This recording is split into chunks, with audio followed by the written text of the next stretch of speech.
Hey guys, welcome to part 2 of this build. Just to give you guys a quick update, definitely check out part 1. We're doing this build a little bit differently. We're going over all the design ideas, giving you guys tips on how to build a base, and not just showing you how to do another cookie cutter. So with that being said, hopefully you check out part 1 to see how we get to this stage, and let's just take it from there and show you guys how to finish off this base design. Now obviously the next stage that you're going to want to do is you're going to want to move upstairs. So right off the bat, the first thing that you need to figure out is your entryway. So you're coming out of here. You obviously want to make sure that you keep honeycomb, full layer of honeycomb between yourself and where your doors are. That way, again, no shortcuts. You know you have a little bit of extra protection here because they're gonna have to break in one extra wall. So you might be able to do something here. You see you have this square right here. It's close to here, so you might be able to take advantage of this. But you basically want to keep the layout as open as possible, especially if it's a group base. So the easiest way I find to figure out what I want to do on the inside is the same as below. Trace your outline, because you know that's going to be your permanent outline. You might want to have stuff hang over eventually, but for right now we're going to try to keep it solid.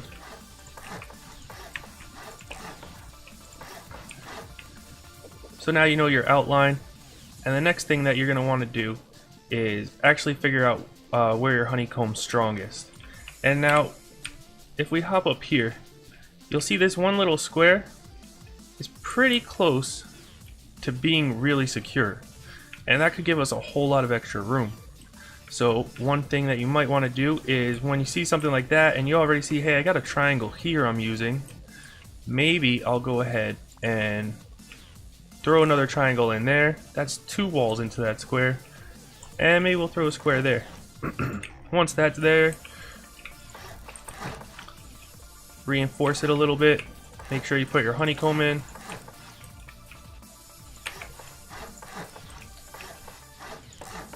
And now with this little attachment here, like that, you've given yourself a whole lot of extra room to use. Like, one square may not seem like a lot, but it's really like huge, to be honest. That's a whole nother loot room for you. So what you can do now is, now that you know that that's set up, go in here and let's box that out. You're like, okay, so I'm definitely gonna have that as a loot room. And now you want to make sure that you keep everything else 3 walls. So you could go back and look.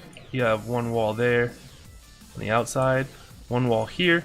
So the closest place for a 3rd wall would be like right there. Now obviously if you want to go for like 4 walls or something like that, just start counting that way.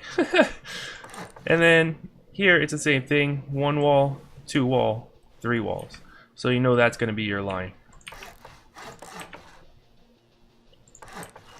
And you can just sort of trace the inside of the base out. But the main thing is, just like downstairs, what you're going to want to do is make sure that you leave it open so that you can run through it. So we'll close it off like that, and we'll just leave this here. Now once you have like this interior space set up, you can go ahead and box all this in just like we did downstairs.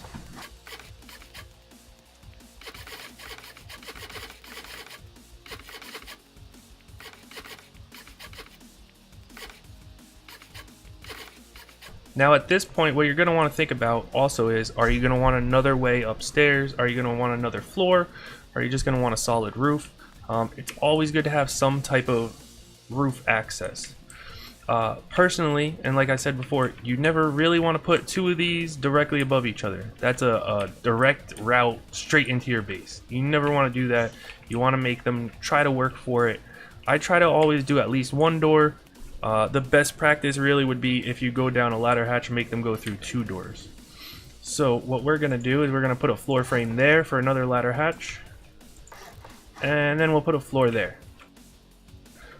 Go ahead and grab our ladder hatch, make sure we're secure. And I'll give you, here's another tip too. When you're doing ladder hatches, don't just put the ladder hatch there.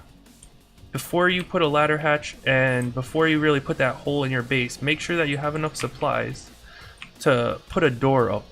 Sort of figure out like where you want the door to go first. is always going to be key. We're going to go ahead and say we'll put the door this way, and then we'll close it off. That way there's always like an oh wait, I have a door. That way there's always an airlock. So like it's really easy to get camped at your ladder hatch, and when you're camped at your ladder hatch, you come up here, you die, your ladder hatch is open there in your base. So you always want to try to have that airlock up. So you got your airlock on, you got the ladder hatch in, and now you can start figuring out what you want to do with the loot rooms, and you want to fill out the honeycomb.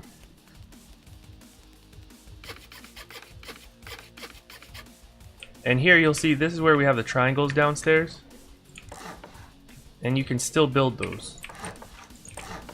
You're going to want to do that. That gives you a little bit of extra protection.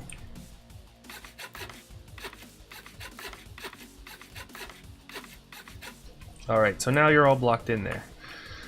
Now something that you might want to do is, you know that here is the furnace, right? And then above it is the floor grills. So the floor grills is one wall, this is two walls, and then this line here would be three walls. So something that I've started doing in a lot of my bases personally is you go ahead and use that triangle to your advantage. Then you know you got this loot room set up. We'll do single door there. And now if you wanted to, you could do like a bigger loot room with a triangle in the back. But for now, we'll just put a wall. And we'll put a wall in between there.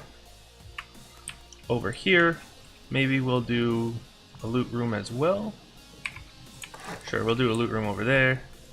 Block that off. And we're gonna go with just the one door between the hatches. And since they'll blow in, if they blow in, you want to have them facing the front of the door. That's perfect. This one, I think that we will make it face the hatch. Probably the safest bet in case they come through here. You still don't want them to get into the loot room easily. It will give them easier access. They can pick through into the ladder hatch, but that's sort of a gamble that you're going to have to take. So now you have all this open space here. This one's got a door on the other side, so we block that off. Spin that around. So now you got a loot room here. You got access to your roof. You got here, I'll show you, these are my new favorite type of loot rooms. Just go ahead and put these drop boxes. Put another drop box.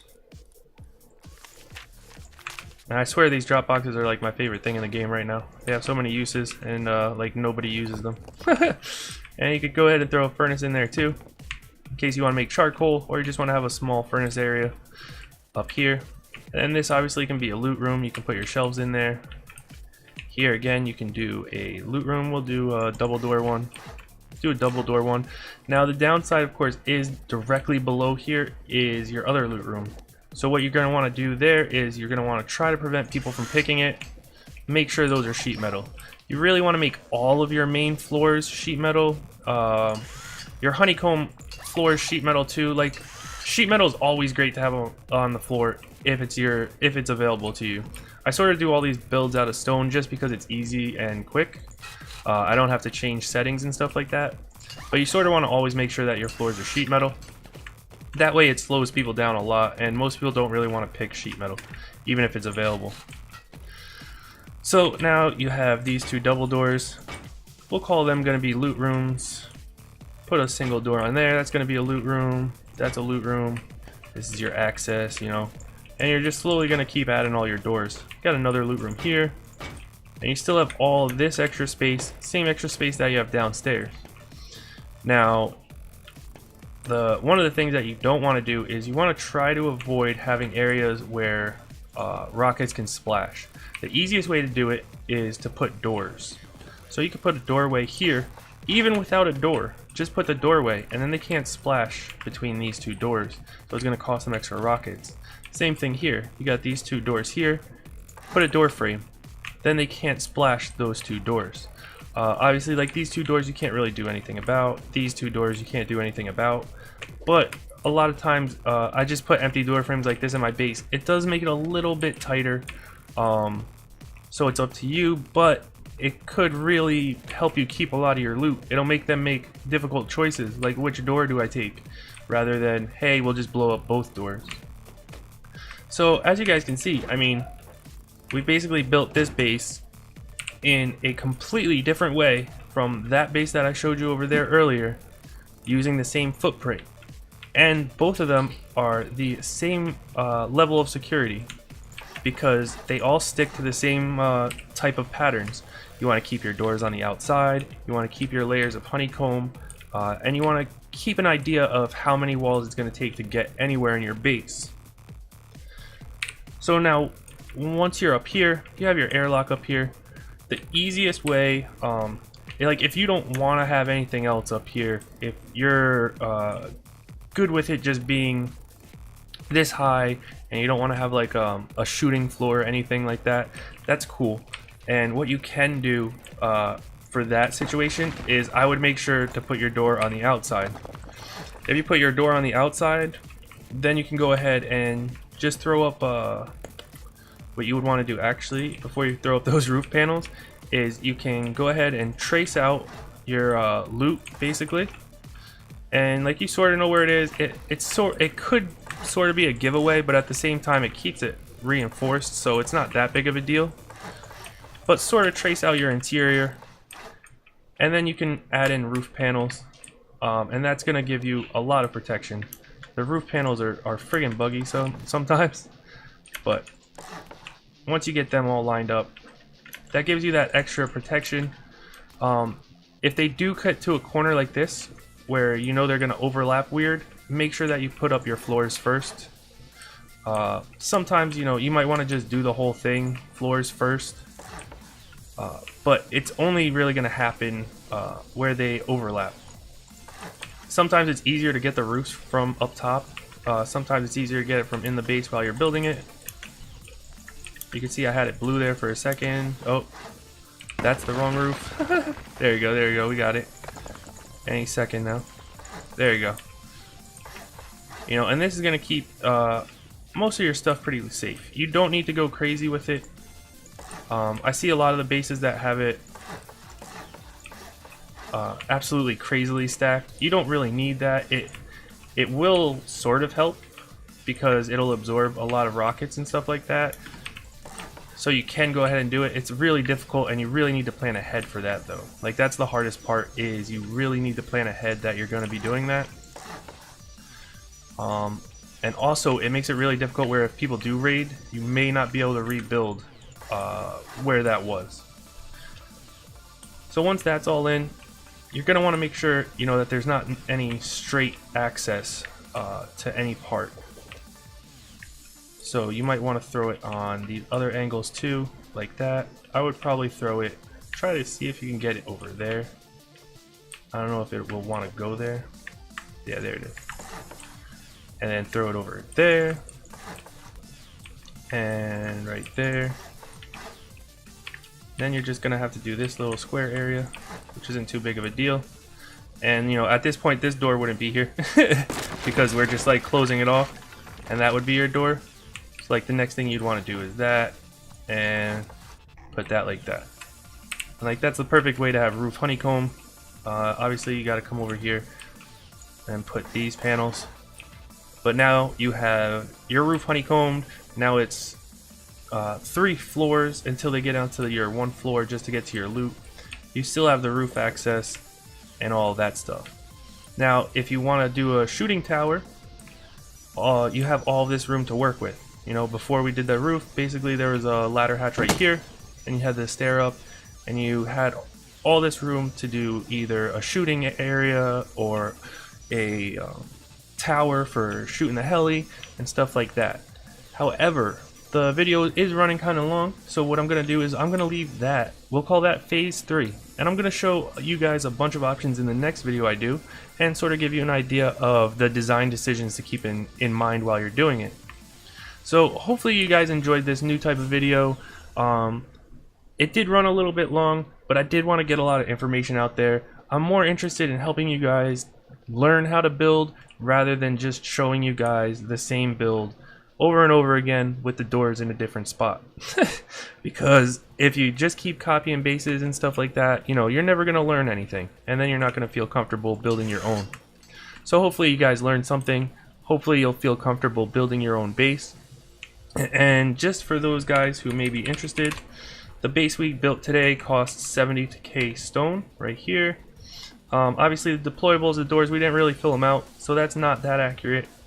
But just to give you an idea, if you did want to build this base exactly like it was, that's going to be 70k stone, and you're going to have, honestly, let's see, 1, 2, 3, 4, 5 loot rooms there. You're going to have this huge area, you're going to have a large furnace, and then because we're going to be doing this base's interior, you're going to have 6, 7, 8 loot rooms, all with tons of room. You have tons of room in the base itself just to throw down boxes and have more storage and stuff like that. So the base itself is honestly pretty big. It's really good for a large group, and it's pretty strong. You know, it's not only is it strong, it's not common. And since you're designing it yourself, nobody's really gonna know exactly how to attack it. So with that being said, guys, I hope you liked the video. I hope you liked the new idea. If you did, be sure to let me know down below by hitting that like button, hitting that subscribe button, and letting me know that you enjoy this kind of video. If you don't enjoy this kind of video, be sure to let me know about that too, because this channel is all about you guys and what you guys want to see. So be sure to let me know whether or not you like it, and your opinions on the build as well. Always welcome. I will see you guys down below in the comments, or I will see you on the live streams that we have going on. Hopefully you guys are tuning in for those. Normally they're Monday, Wednesday, Friday, but we throw them out there every now and then on the Tuesdays, Thursdays, the weekend, and kind of stuff like that. We've been going for like multiple 10-hour streams, so hopefully we'll see you there. You can check out more information on how to find out about that down below in the description. And yeah, hope you guys have a great night, and I will see you in Rust.